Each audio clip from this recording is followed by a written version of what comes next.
باللہ من الشیطان الرجیم بسم اللہ الرحمن الرحیم۔ جزیرہ خضرہ کے زیر عنوان امام علیہ السلام کی بارگاہ میں لکھے گئے عریضے کے جو 308 ہجری میں تحریر کیا گیا، اس کے ذیل میں سوالات امام علیہ السلام سے پوچھے گئے۔ امام علیہ السلام سے پوچھا گیا کہ وضو میں پاؤں پر مسح کرتے وقت پہلے کس پاؤں پر سے شروع کیا جائے، یا دونوں پاؤں پر ایک ساتھ مسح کر لیا جائے؟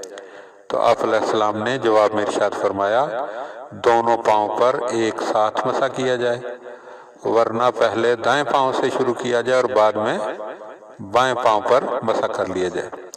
پھر آپ علیہ السلام سے پوچھا گیا کہ دوران سفر حضرت جعفر طیار کی نماز پڑھنا جائز ہے یا نہیں؟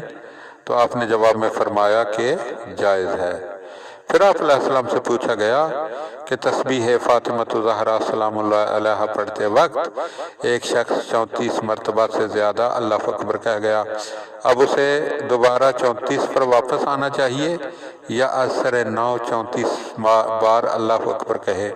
اور اگر وہ شخص بھول کر 66 مرتبہ سبحان اللہ کہہ گیا تو کیا اسے 66 پر واپس پلٹنا چاہیے یا اثر نو سبحان اللہ کہنا شروع کرے؟ تو آپ علیہ السلام نے جواب میں ارشاد فرمایا، اگر کوئی شخص بھول کر 34 دانوں سے زیادہ پر اللہ اکبر کہہ گیا ہے تو اسے چاہیے کہ وہ 34 پر واپس آئے اور دوبارہ اثر نو اللہ اکبر کہنے کی ضرورت نہیں۔ اور اگر بھول کر سبحان اللہ کہنے میں 67 سے تجاوز کر گیا ہے تو 66 پر رجوع کرے، اور اگر الحمدللہ کہنے میں 100 سے تجاوز کر گیا ہے تو کوئی حرج نہیں ہے۔ دعا ہے کہ خداوند عالم ہمیں مولا علیہ السلام کے ارشاد فرمائے ہوئے جوابات کو سننے، سمجھنے اور پھر سمجھ کر عمل کرنے کی توفیق عطا فرمائے۔ اللہم صلی علی محمد و آل محمد وعجل فرج آل محمد۔